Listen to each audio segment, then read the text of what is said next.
Very good morning. SSC का इस week का जो मेरा टारगेट था, आपके साथ जो डिस्कशन हुई थी, काफ़ी हद तक चीज़ें अप टू द मार्क रही है। और इस 45 डेज वाले बैच में अभी अपने पास बच रहा है 27 डेज, और हमारे पास टॉपिक काफ़ी सारे हैं और ऑल्टरनेटिव अपन पढ़ रहे हैं। लेकिन अच्छी बात है कि अपन पढ़ रहे हैं, चल रही है हमारी गाड़ी, और अब पहुंच चुकी है कहाँ? कोडिंग डिकोडिंग तक। बड़ा इंपॉर्टेंट टॉपिक है, 2 से 3 क्वेश्चंस कई सारे पेपर्स में पूछे जाते हैं, तो लिटरली बहुत इंपॉर्टेंट। ठीक है, चलो अभी टॉपिक पे चलने से पहले आपका एक बैंकिंग वाला सिलेबस चल रहा है, आई होप आपको ठीक लग रहा होगा। बैंकिंग के अलावा CSET वाले जो बैचेज मेरे चल रहे हैं, मैं उसमें यूजुअली जो पढ़ाता हूँ ऑफलाइन क्लास में एज इट इज़ सॉल्व कर रखे रिकॉर्ड करके पुट कर देता हूँ आपको, तो आई होप वो चीज़ें आपको पसंद आ रही होंगी। ठीक है, अब अपन बढ़ते हैं आज के टॉपिक पे। तो सबसे पहले मुझे ये बताओ, कोडिंग डिकोडिंग होता क्या है? क्या होता है कोडिंग डिकोडिंग? कई सारे टाइम आप जो कोई भी इस वीडियो को अभी देख रहे हैं, अपने किसी दोस्त से, घर वाले से, नोन से कुछ ऐसी बातें होती है जो अपने एक डिफरेंट वे में कह जाते हो। आप जिसको कहते हो उसको तो समझ आता है, लेकिन रिमेनिंग जो पर्सन्स है उसको समझ नहीं आता है। तो ये जो एक्सचेंज ऑफ जो मैसेज है in different way, normal way में ना करके थोड़ा सा अलग। याद है मैंने पिछली क्लास में एक एग्जांपल भी दिया था। मेरा एक बहुत शानदार दोस्त था, वो जब कभी क्लास में आके एक प्रॉपर स्टेटमेंट देता है कि आज पढ़ने का मन नहीं कर रहा है, तो आधे घंटे के बाद वो और उसकी एक दोस्त और थी, बहुत ही खूबसूरत थी, वो गायब मिलते। मतलब बेसिकली जो वर्ड था वो उसका कोड था कि आज अपने को कहीं जाना है, पढ़ाई नहीं करनी है, ऐसा समझ रहे। तो ऐसे कुछ अरेंजमेंट हो जाती है। तो सिंपल सा क्या है कि जो मीनिंगफुल वर्ड है या जो प्रॉपर वर्ड है उसको उस वे में ना कह के थोड़ा सा डिफरेंट वे में जब अपन बोल देते हैं, उसी को हम क्या बोलते हैं? Coding and decoding. क्या हो जाएगा? तो डिकोडिंग का सिंपल मतलब है कि ऑलरेडी कोड किया गया हुआ कोई वर्ड होगा, उसको आपको चेंज करके नॉर्मल या मीनिंगफुल वर्ड में कन्वर्ट करना पड़ेगा। ठीक है, अब सुनो, आगे बताने से पहले मैं आपको एक चीज़ बता देता हूँ कि कोडिंग डिकोडिंग के डिफरेंट पैटर्न है। एसएससी का बड़ा सिलेबस है कोडिंग डिकोडिंग का, और तो मेरी कोशिश आज ही 40 मिनट्स में इसको कंप्लीट करने की, और मैं करा भी दूंगा। लेकिन उससे ज़्यादा इंपॉर्टेंट ये समझना है कि छोटे छोटे जो कुछ बेसिक्स है, लाइक कोडिंग डिकोडिंग को अच्छे से करने के लिए आपको अल्फ़ाबेट के सारे लेटर्स की पोजीशन याद रहनी चाहिए, like A1 B2 C3 D4, ये आपको याद रहना चाहिए। अपोजिट, लाइक A का अपोजिट Z, B का अपोजिट Y, C का अपोजिट X, D का अपोजिट W। ये मैं बताने वाला नहीं हूँ, ये बहुत बेसिक चीज़ है, आप देख लीजिएगा, उसमें टाइम ख़राब करने की ज़रूरत नहीं है। ठीक है, तो बेसिकली अपन डायरेक्टली चलते हैं कोडिंग डिकोडिंग के पैटर्न पे कि एसएससी के सिलेबस में इस चैप्टर के अंदर क्या क्या पूछा जाता है। देखो, सबसे पहले तो आपसे एक पैटर्न पूछा जाता है, कौन सा? लेटर बेस्ड कोडिंग, है ना। अब लेटर बेस्ड कोडिंग क्या है? लेटर बेस्ड का मतलब ये हो गया कि एक वर्ड को दूसरे वर्ड में कन्वर्ट करना। क्या हो गया?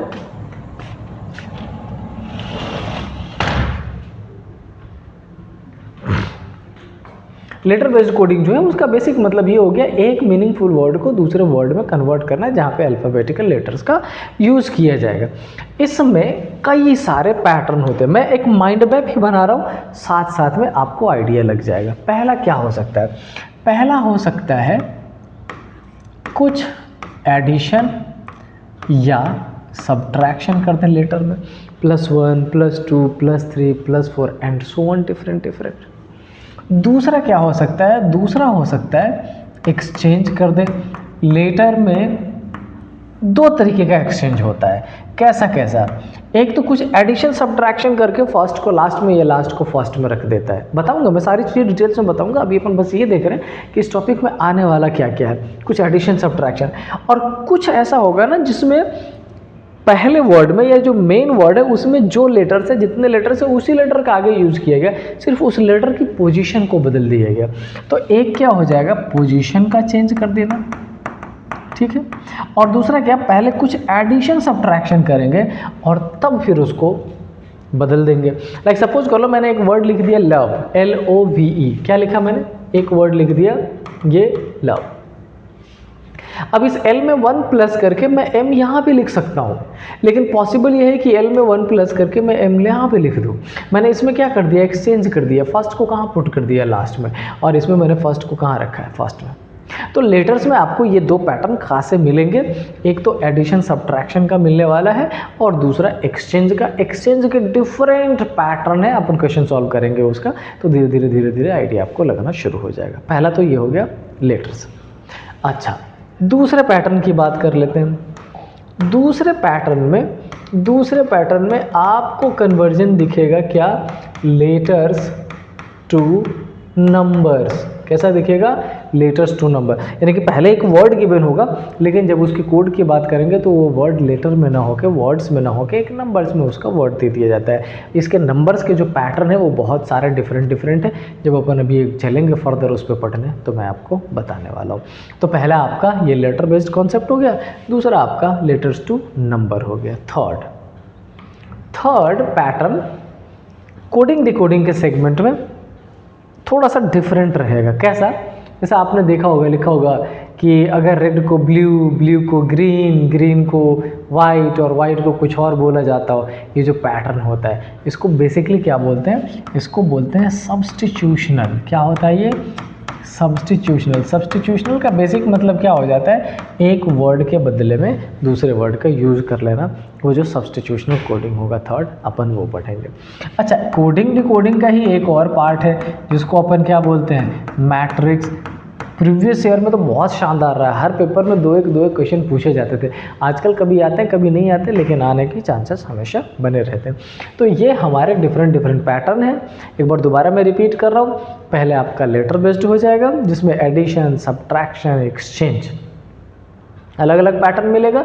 कुछ ऐसा भी मिलेगा जिसमें लेटर्स में कुछ एडिशन सब्ट्रैक्शन तो ना हो, सिर्फ उसकी पोजीशन बदल दी जाएगी, उसी में आपको फाइंड करना पड़ेगा। तीसरा आपका क्या हो जाएगा, लेटर्स टू नंबर कन्वर्जन। कैसे होता है लेटर्स टू नंबर कन्वर्जन वो।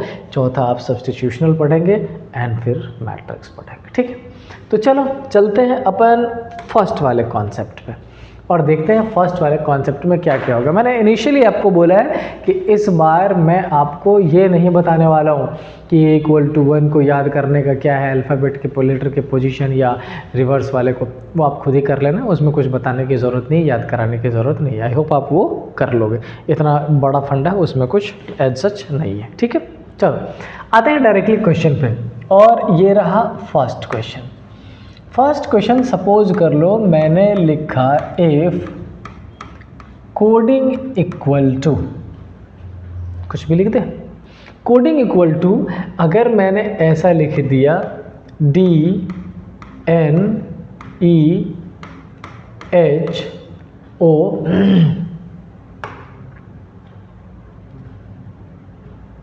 ठीक है, क्या है, O and F, ये कोडिंग इक्वल टू एक मैंने वर्ड बना दिया। और आपसे मैंने पूछ लिया कि आप मुझे बताओ LOVELY का मीनिंग क्या होगा। बहुत ज़्यादा बेसिक। मैं फिर से रिपीट करूँगा एक स्टेटमेंट कि आज की भी कोडिंग डिकोडिंग की क्लास एक ऐसी क्लास होने वाली है कि अगर आप इसको सही से पढ़ लें, या कोई भी ऐसा पर्सन जिसने आज तक कोडिंग डिकोडिंग पढ़ा ही नहीं है, अगर वो भी इसको सही से पढ़ ले तो वो 100% एक्यूरेसी के साथ आज के बाद कोडिंग डिकोडिंग के मैक्सिमम क्वेश्चन अटैम्प्ट कर लेगा, मैक्सिमम। तो चलते हैं, अब मुझे ये बताओ, अभी जो मैंने आपसे बोला था कि आपको अगर अल्फ़ाबेटिकल पोजीशन याद हो तो थोड़ा इजी हो जाएगा सॉल्व करना, लेकिन अगर याद नहीं है तो आप डायरेक्टली भी कनेक्ट कर सकते हैं। मुझे ये बताएं, इस C से D तक आने के लिए क्या किसी लेटर की मिसिंग है, हमने छोड़ा है बीच में? नहीं, C के बाद डायरेक्टली D होता, कुछ नहीं छोड़ा है। आप C से D अपवर्ड जा रहे हो, प्लस कर रहे हो, या बैकवर्ड जा रहे हो, सब्ट्रैक्शन, तो आप ये भी कहोगे सर आगे की तरफ जा रहे हैं, अल्फ़ाबेटिकल ऑर्डर में, सिंपल है। ओके, अच्छा, अब O से दूसरे लेटर से जब दूसरे लेटर की देखा तो नॉर्मली अगर C से D चला तो O से P होना चाहिए, लेकिन O से P नहीं है, ये O से क्या कर दिया गया है, N कर दिया गया है। मतलब एक बार आगे की तरफ और एक बार पीछे की तरफ। चेक करते हैं क्या प्रोसेस सेम है। अगर अपन चले डी से ई, हाँ फर्दर आगे की तरफ बढ़ रहा है, क्या आई से भी आगे बढ़ा है? नहीं, आई से एच बैकवर्ड, यानी कि एक बार आगे 1 प्लस और एक बार पीछे 1 माइनस। अगर इसी को मैं उस बेसिस पे बता दूं जिस बेसिस पे नॉर्मली बताते हैं अल्फ़ाबेटिकल पोजीशन पे, तो C की वैल्यू क्या है 3, O की वैल्यू क्या है 15, D की वैल्यू क्या है 4, I की वैल्यू क्या है 9। ज़्यादा नहीं, इतना पे चेकआउट कर लेंगे, इतने पे क्लियर हो जाएगा। अभी अगर देखें तो D की वैल्यू क्या है 4, N क्या है 14, E क्या है 5, H क्या है 8। अब अगर फर्स्ट लेटर देखो 3 और फर्स्ट लेटर 4, आपको अब दिखेगा अच्छा हाँ ये तो 1 प्लस कर रखा है। सेकेंड देखोगे O15 और N14 1 माइनस कर रखा है, D4 और E5 1 प्लस, यानी कि 1 प्लस 1 माइनस 1 प्लस 1 माइनस। इतना सिंपल सा कन्फिगरेशन है और ये हमारा रहा। अब आपसे पूछा जाए कि लवली को कैसे करें, तो लवली में पहले में अगर आप +1 करोगे तो क्या हो जाएगा O, दूसरे में अगर आप 1 माइनस करोगे तो क्या हो जाएगा L, तीसरे में आप 1 प्लस करोगे तो V के बाद क्या आ जाएगा W, फिर E में 1 माइनस D, फिर L के बाद O और फिर ये 1 माइनस। तो ये OL W D O X ये आपका फर्स्ट क्वेश्चन का आंसर, जो बहुत बेसिक लेवल पे कराया गया आपको, +1 -1 +1 -1। बट ये ज़रूरी इसलिए है कि किसी भी पर्टिकुलर मैं एक बात सिंपल सी बताता हूँ। आपके पास 200 या 50 या 100 स्टेयर्स है, सबसे टॉप वाले स्टेयर्स पे पहुँचने के लिए इम्पॉर्टेंट है नीचे वाले स्टेयर से शुरू करना। तो हमने बस वही शुरुआत की है, सबसे जो नीचे की का जो स्टेयर है वो हमारा ये था, हमने उस पर कदम अभी रख लिया है एक। डन। चलो अब फिर फर्दर अपन आगे देखते हैं। एक दूसरा क्वेश्चन मैं आपके लिए लिख रहा हूँ, आप दूसरा क्वेश्चन का सॉल्यूशन मेरे लिखते लिखते कोशिश है कि कर ही दीजिए, नहीं होगा तो देखेंगे अपन आगे। चलो दूसरे पैटर्न में सपोज कर लीजिए कि मैंने एक वर्ड लिखा REPOSE। रिपोज वर्ड का मतलब पता है क्या आपको? रिपोज का मतलब होता है रेस्ट करना। क्या करना? रेस्ट कर लेना, रिपोज का। चलिए अब यहाँ पे मैंने जो इस पर्टिकुलर वर्ड का कोड है जो मैं फ्रेम कर रहा हूँ, एक बार ध्यान से देखिए, red colour proper I hope दिख रहा होगा, नहीं तो अपन कलर चेंज कर लेंगे। अच्छा, इसमें मैंने कर दिया T, उसके बाद C, फिर R, फिर M, फिर U एंड देन C। बहुत सिंपल लिखा है, ये भी बहुत सिंपल लिखा है मैंने। और मैं अगर आपसे पूछ लूँ कि आप मुझे ये बताओ कि ये जो वर्ड है क्या है? पर्पस, इसका क्या कोड होगा? तो मैंने बेसिकली बोला क्या है, मैंने आपसे बोला कि बेटा ये देखो यहाँ पर एक वर्ड है रिपोज, उसका कोड मैंने ये TCRMUC बना दिया, तो ये जो पर्पस है इसका कोड क्या होगा? अब इस कोड को फाइंड करने के लिए पहले यही प्रोसेस है, अपने को ये देखना पड़ेगा कि क्या रिलेशन मेंटेन कर रखा है। जो रिलेशन मेंटेन कर रखा होगा उसी रिलेशन के बेसिस पे अपन चेकआउट कर लेंगे। क्लियर? यस। तो देखो ये R की वैल्यू कितनी है? 18 और T की वैल्यू कितनी है? 20। ये E की वैल्यू कितनी है? 5। इसकी वैल्यू कितनी है? 3। ये P की वैल्यू कितनी है? 16। R की वैल्यू कितनी है? 18। अब ज़्यादा नहीं है, इसे चेकआउट कर लेते हैं। 18 से 20 +2, 5 से 3 -2, 16 से 18 +2, यानी कि +2 -2 +2 -2 एंड सो ऑन। तो अगर आप इस P में +2 करोगे तो PQ क्या हो जाएगा? R। माइनस करोगे तो STU क्या हो जाएगा? S। फिर R में +2 करेंगे तो RST, फिर P में -2 MNO, फिर O में +2 Q, फिर S में -2 Q और फिर E में +2 FG। आपका आंसर क्या हो जाएगा? RSTMQOU। I think and I hope and I am very sure कि ये दो क्वेश्चन देखने के बाद आपको इतना आइडिया तो लग ही गया होगा कि एक्चुअल में कोडिंग डिकोडिंग क्या होता है और इसमें क्या करने की ज़रूरत है। समझ आ रही है बात आपको? आई एम वेरी श्योर कि आप समझने लग गए। ये मैसेजेस बहुत आते हैं आजकल फ़ोन पे, बहुत ज़्यादा। ठीक है, चलो अब आगे बढ़ने से पहले मैं एक बात बताना चाहता हूँ। अभी पिछले 2 क्लास में मैंने अपने बच्चों को कुछ स्टोरीज बता दी थी अपने लाइफ की, जब मैं दिल्ली यूनिवर्सिटी में पढ़ रहा था तब। उनका पता नहीं जो पढ़ाई हुई चीज़ें वो कितना समझ आ रहा है वो मुझे नहीं पता। उस पर बहुत कम कमेंट आ रहे हैं। हाँ, इंस्टाग्राम पे 2-3 बच्चों के मैसेज ज़रूर आए हैं कि सर और बताना बिल्कुल ठीक है। मतलब आई रिस्पेक्ट योर डिमांड कि हाँ आपको वो स्टोरी अच्छे लग रहे हैं और आप अपने कॉलेज के दिनों को याद कर रहे हो, दैट्स गुड। और ये ऑलमोस्ट सबके लाइफ में ही रहता है। मेरी जो ये वाली जो स्टोरी है जो मैंने उस दिन सुनाई थी, ये स्टार्ट हुई थी बैक इन 2008 जब मेरी DU में एंट्री हुई थी 2008 में। और इनिशियल जो 3 मंथ्स था वो मेरे को समझने में ही निकल गया वो कि एक्चुअल में क्या चल रहा है, क्या कंडीशन है उधर का। बट ग्रेजुअली जैसे जैसे जैसे टाइम बीतता गया, एक जो सर्कल है वो ग्रो होता चला गया। एंड देन चीज़ों को समझना और फिर जो मैंने स्टोरीज आपको सुनाई है वो सारे बनते चले गए। एंड 2008 से लेकर 2014 तक वो जो टाइम था बड़ा क्रूशियल टाइम था लाइफ का। लेकिन बीता कैसे, अब जब रियलाइज़ करता हूँ तो समझ ही नहीं आ रहा कि किया क्या था। कॉलेज डेज थे, पढ़ाई होती नहीं थी, सुबह में लेट उठना, रात को लेट सोना, पार्टी, फ्रेंडशिप, यही सारी चीज़ें चलती रहती थी। बट हाँ, एक चीज़ ये रहा कि कुछ चीज़ों पे फोकस था और उन चीज़ों पे इतना बेहतरीन फोकस था कि आज उनसे जो अर्न किया मैंने अपने जो एबिलिटी में इन्हांसमेंट किया, शायद उसी के बेसिस पे आज जो लाइवलीहुड है मेरी चल रही है। तो हाँ, ग्रेजुअली मैं सुनाता रहूँगा एक एक करके, 2-2 करके। अब ऐसा नहीं कि पूरी क्लास ही मैं वही मेंशन कर दूँ, तो ऐसे डिमांड ना करें, मैं ज़रूर शेयर करूँगा। और बैक इन 2008 से जो जो चीज़ें चलती आ रही है वो सारी शेयर करूँगा एक एक करके, ठीक है। यस चित्राक्ष, मैं आपके लिए क्वेश्चन लिख रहा हूँ, क्वेश्चन सॉल्व करिए, उसी क्वेश्चन से इनको भी समझा दूंगा मैं, ठीक है। अच्छा मुझे ये बताओ, आप में से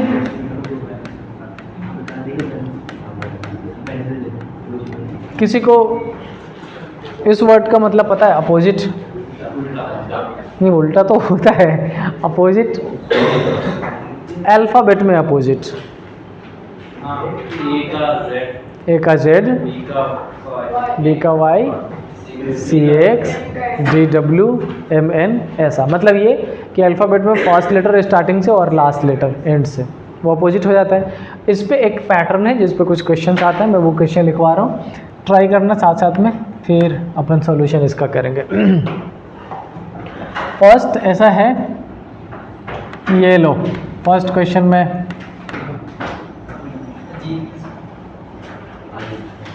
इतना ही है ना? अच्छा डबल ही है, ऑलराइट। AJEET, done. चलो इसको अगर मैंने ऐसा बना दिया ZQVV, हाँ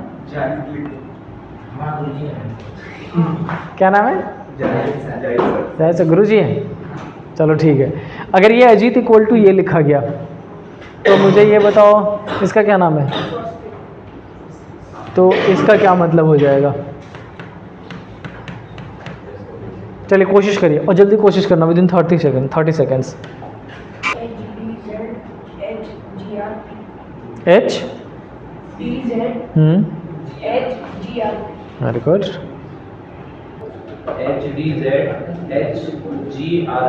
ठीक है, सुनो देखो, एक्चुअली कोडिंग डिकोडिंग के मैंने कुछ पैटर्न्स पढ़ाए थे, जिसमें था पहला लेटर बेस्ड कोडिंग।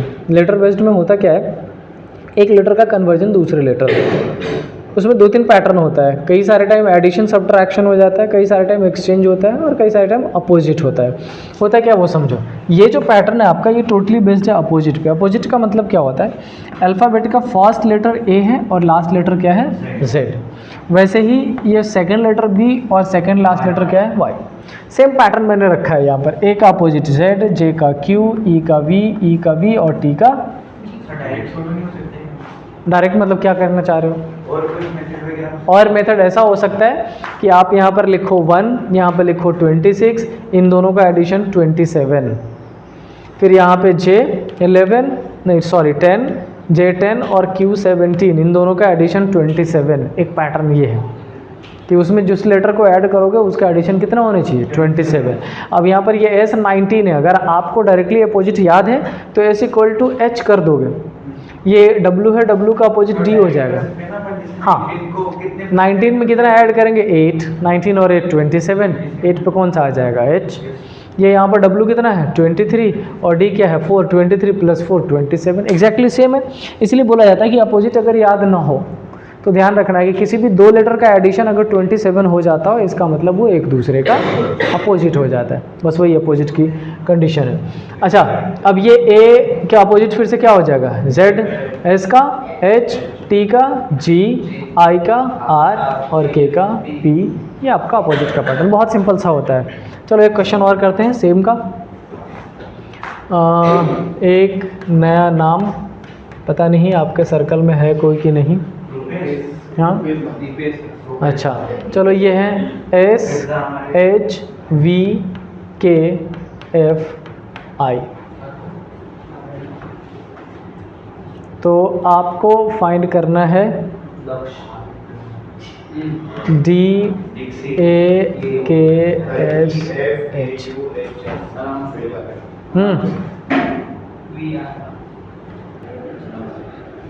लक्ष्य का है WZP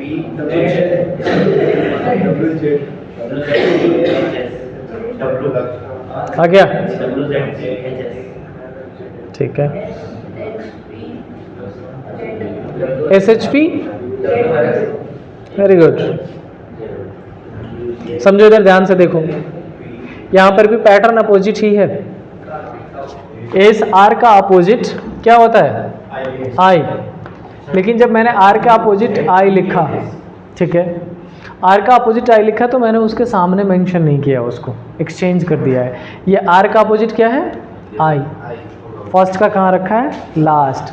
वैसे U का अपोजिट F, P का K, E का V, S का H और H का S है अपोजिट ही, बस सेम पोजीशन पे ना रख के थोड़ा सा एक्सचेंज करके। इसका मतलब लेटर बेस्ड का फोर्थ पैटर्न सेगमेंटेशन में अलग अलग कर देना। आपको यहाँ भी सेम काम करना पड़ेगा।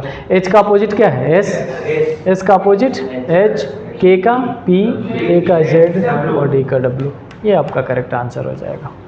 ठीक है, चलो आगे मैं आपको एक छोटा सा पैटर्न बताता हूँ, आप भी इसको समझ लो। एक होता है लेटर्स टू नंबर। हाँ ज़्यादा एक्सपर्ट हो गया ये, बट अभी समोसा निकला ही है, थोड़ा इंतज़ार करना पड़ेगा थोड़ा सा, है ना। टाइम लगता है तो उस टाइम को ख़राब करें, उससे बेहतर है यूज़ कर लें। चलो ये क्या है लेटर्स टू नंबर। अब इसको समझो, मैं एक एग्जांपल से पहले समझाता हूँ, उसके बाद आप नाम बताएं अपना।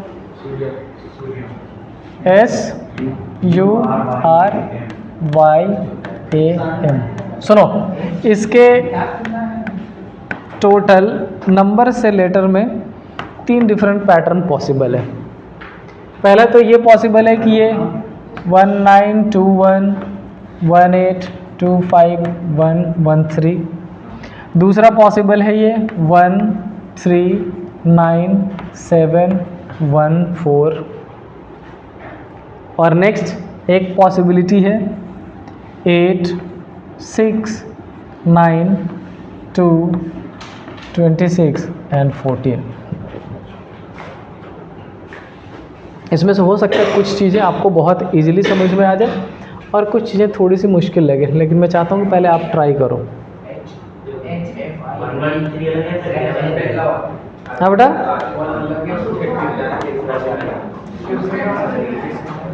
तीसरा नहीं समझ में आया, फर्स्ट थर्ड आ गया, सेकंड नहीं हो रहा है। चलो चेक करते हैं। अच्छा सुनो, ये जो S है, S की वैल्यू 19 है, ये आपको पता है। ये U21 पता है, R18 Y A, अच्छा आगे चला गया, Y का 25 यहाँ पर था, और ये M का ये 13 ये हो गया। मतलब ये सिंपल क्या है, इसमें कुछ किया नहीं है, ये सिंपल प्लेस वैल्यू पुट कर दिया है। अच्छा इसका मैं नाम लिखता हूँ, आई होप आप कंसिडर कर लोगे। इसको बोला जाता है क्या, सिंगल डिजिट कन्वर्जन। क्या होता है वो समझो। जैसे S की वैल्यू कितनी है 19, इस 19 में 2 डिजिट है, कौन सा? 1 और 9। इन दोनों को ऐड किया, क्या हो गया? 10। लेकिन अभी भी कितने डिजिट है? 2। इसको फिर से ऐड करेंगे, 1 + 0 क्या हो जाएगा? 1। मतलब ये कि जितने भी डिजिट्स हो गए उसको तब तक ऐड करते रहना जब तक कि वो सिंगल डिजिट में कन्वर्जन उसका ना हो जाए, तो वही सिंगल डिजिट कन्वर्जन है। अब आप देख लो 1 9 क्या हो जाएगा? 10 का 1, 2 और 1 3, 1 8 9, 2 5 7 और 1 का 1 ही है और 1 + 3 क्या हो जाएगा? 4। ये होता है सिंगल डिजिट कन्वर्जन। अब ये क्या है? इसके जस्ट पिछले वाले स्लाइड्स पे जो हमने पढ़ा था अपोजिट, s का अपोजिट क्या होता है? h, और h की वैल्यू कितनी है? 8। वैसे ही u का अपोजिट f और f की वैल्यू 6। तो आपका एक हो जाएगा लेटर से डिजिट्स में कन्वर्जन प्लेस वैल्यू, दूसरा हो गया सिंगल डिजिट, और थर्ड आप इसमें अपोजिट। और ये जो मैं आपको बता रहा हूँ ये मोस्ट एक्सपेक्टेड है, लेकिन पैटर्न इसके अलावा भी बहुत सारे बन सकते हैं, different in number of patterns are there. ठीक है, सेकेंड वाला में सपोज कर लो कि ये यहाँ पर e है, e की वैल्यू 5 है, r का वैल्यू 18 है और इसका वैल्यू 19 है। देन अब ये 5 ही है, 1 + 8 करोगे क्या हो जाएगा? 9। 1 + 9 करोगे क्या हो जाएगा? 10। लेकिन अभी भी ये 2 डिजिट है, इसका मतलब इसको फिर से प्लस करेंगे 1 + 0 और क्या हो जाएगा? ये तो 5 9 1 ये। अब समझो इधर 1 मिनट, कई बार मन में ये क्वेश्चन आता है कि ये सिंगल डिजिट को रिकॉग्नाइज कैसे करें, ये पता कैसे चलेगा कि ये सिंगल डिजिट है? इसका बहुत सिंपल पैटर्न होता है। आपके इस वर्ड में टोटल कितने लेटर्स? 1 2 3 4 5 6। अगर सिंगल डिजिट कन्वर्जन होगा तो ये 6 ही होगा, कभी भी एक्स्ट्रा पॉसिबल नहीं है। यहाँ पर देख लो 1 2 3 4 5 इसी का। अगर ये डबल डिजिट होता मतलब 9 से बड़ा हो जाता तो सिंपल सा मतलब ये वाला पैटर्न आ जाता। तो आप ध्यान रखिएगा, अगर लेटर से ज़्यादा डिजिट हो तो प्लेस वैल्यू या अपोजिट, और अगर जितने लेटर से उतने ही डिजिट गिवन हो तो क्या हो जाता है? वो सिंगल डिजिट कन्वर्जन। बहुत सिंपल सा पैटर्न होता है। चलो एक क्वेश्चन सॉल्व करते हैं, अभी भी आने में टाइम है उसके, तब तक कुछ क्वेश्चन तो अपन कर ही लेंगे। आप बताओ नाम अपना। तुम लोग लेबर क्यों बोलते हो उसको?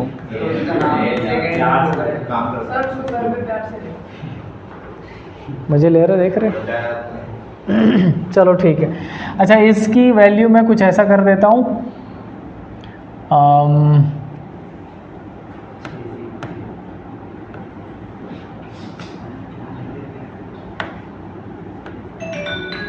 आ गया ये लो जी। हेलो, कौन हैं? अच्छा, संदीप बोल रहा है। हाँ बोला, अभी क्लास में बच्चों को पढ़ा रहा हूँ, आधे घंटे में करूँ? हैं? हाँ, वो इतनी भारी गाली दी उधर से तो मैं तभी मेरे को हैं करना पड़ा। आवाज़ में पहचान ही नहीं पा रहा था, तो बोला उसमें तेरा पापा अंकल, अच्छा कोई रिश्तेदार होगा, समझ रहे हो दोस्ती में। मैंने अच्छा किया मैंने स्पीकर ऑन नहीं किया, बगैर स्पीकर पे। मेरा एक दोस्त है आनंद कुमार झा, देहरादून ग्रामीण बैंक में वर्किंग है। वो 2 दिनों से फ़ोन नहीं उठा रहा था, तो वो ना इसमें जाता है इलेक्शन ड्यूटी में, तो अलाउ नहीं होता है। तो इलेक्शन ड्यूटी जब ख़त्म हुआ होगा तो उसके बहुत सारे सीनियर वहाँ बैठे थे, तो आनंद वहीं बैठा था। तो मैं, मेरा एक दोस्त है संदीप और सन्नी, हम तीनों थे। तो हमने फ़ोन किया उस पर, कॉल मर्ज करके नहीं होता वो, एक बार फ़ोन किया कॉन्फ्रेंस में लेके कॉल किया उसको। तो आनंद थोड़ा दूर रहा होगा तो बोला होगा किसी को कि सर फ़ोन दे दो, तो जिसने देना था फ़ोन वो उठा के स्पीकर पे ऑन करके दिया कि लीजिए सर। तो जो संदीप था जिसने भी दिया, अभी थोड़ा अभी हरियाणा का है, तो जो पहले 2-3 शब्द जो निकले थे, उसके बाद जो आनंद का सीनियर था उसने बोला कि बेटा मैं उसका सीनियर बोल रहा हूँ, मैं उसको दे रहा हूँ फ़ोन। तो इतनी गंद गालियाँ दी थी ना, उसी में से एक ये था। खैर छोड़िए, आते हैं इधर, मेरे को लगा जलेबी आ गया है। चलिए, ये रहा कार्तिक की वैल्यू ये है, फाइंड करो, देखते हैं क्या हो सकता है। इनका क्या नाम है? अब पता है ये अमन नाम से मुझे बहुत प्यार भी है और बहुत नफरत भी है। हाँ, मैं बताता हूँ क्यों। क्योंकि ये अमन मेरा खुद का कॉलिंग नेम है घर का। हाँ, जैसे कादिर है ना वो सर्टिफिकेट नेम है, ये अमन मेरा कॉलिंग नेम है घर का। ये सब जो दोस्त वगैरह ये अमन ही बुलाते हैं मुझे।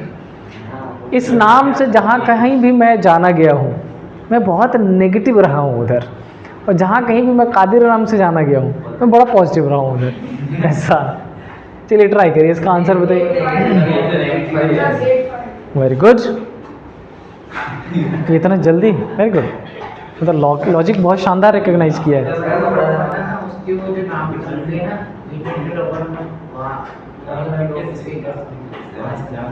हैं? तुम किस सेक्शन में थे? हाँ, मैं जीनिया में तो मेरे को लगता है कि मैं साल में मुश्किल से ही गया होऊंगा। हाँ, तो मैं जब आता था तब या तो बातें करता था या वीडियो दिखाता था। हाँ, ऑर्किड में मैंने कुछ क्लासेस भी ली थी।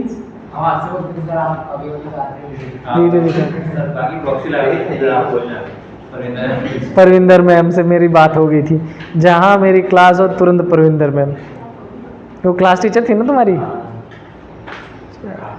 देखो सुनो, इसका जो आंसर आया बिल्कुल करेक्ट है, सेम है। इसमें मैंने क्या था, इस k का अपोजिट है p, और इस p की अगर प्लेस वैल्यू की बात करें तो वो है 16, तो मैंने उस 16 को ऐड करके क्या बना दिया है 7, यानी कि अपोजिट के प्लेस वैल्यू का एडिशन। ठीक है, थोड़ा सा टफ है बट ठीक है, इट्स ओके। अब दूसरे में a का अपोजिट क्या होता है z, 26 क्या हो जाएगा 8, m क्या हो जाएगा अपोजिट n, 13 का अपोजिट ये 14, 14 हो जाएगा, तो 14 क्या करोगे 5 आया है क्या 8 5 4 ये आ जाएगा, ये आपका करेक्ट आंसर है। तो एक तो सिंगल डिजिट डबल डिजिट का कन्वर्जन था एक मैं और बहुत सिंपल सा क्वेश्चन आपको लिखवाता हूँ, प्रोबेबली तब तक फ़ोन आ जाएगा। ठीक है, उसमें ऐसा है, ऐसा सपोज कर लो कि ये मैं फिर से अमन का नाम ही यूज़ कर लेता हूँ। ये इसका कोड है बेटा 2325 और AJIT का कोड है 2679। तो आपसे पूछा जाएगा कि MANJIT इक्वल टू क्या होगा, है क्या बहुत जल्दी हो?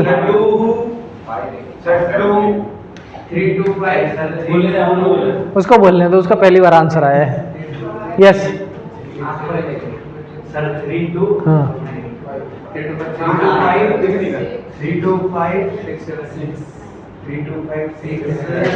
7 और 9। Very good. किसका सेम आंसर है? हैं? अच्छा है।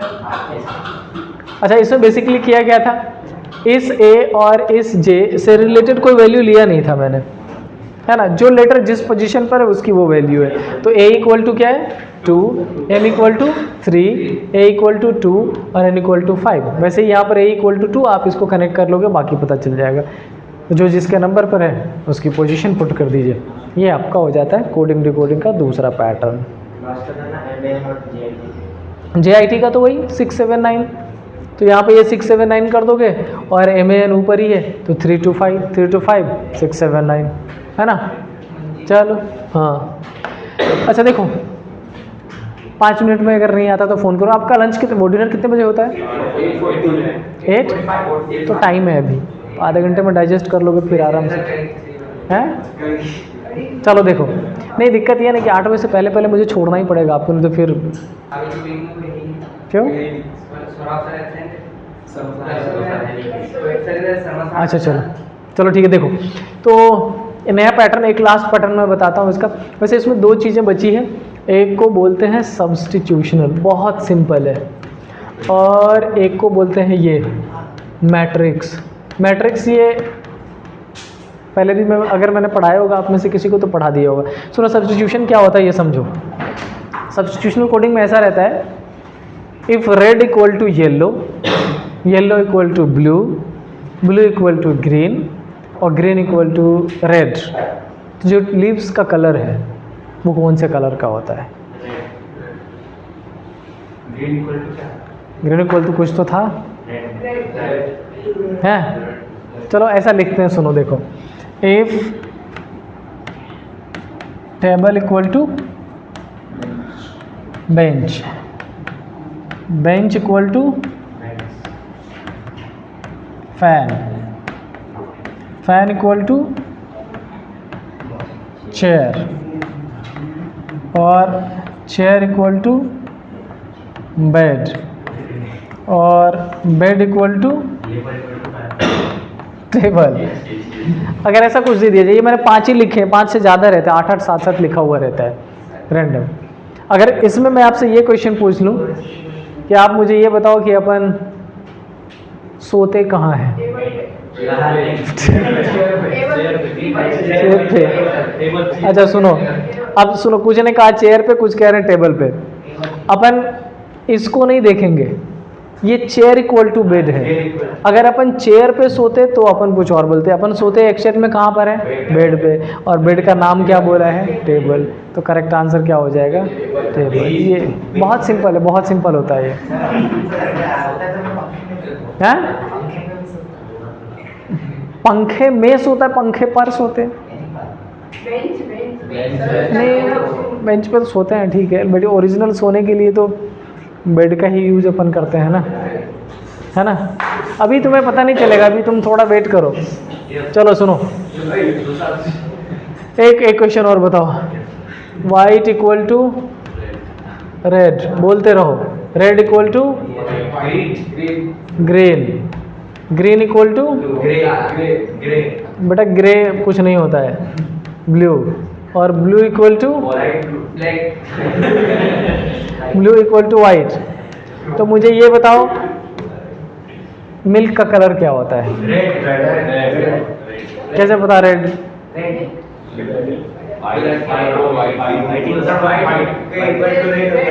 है कंफर्म?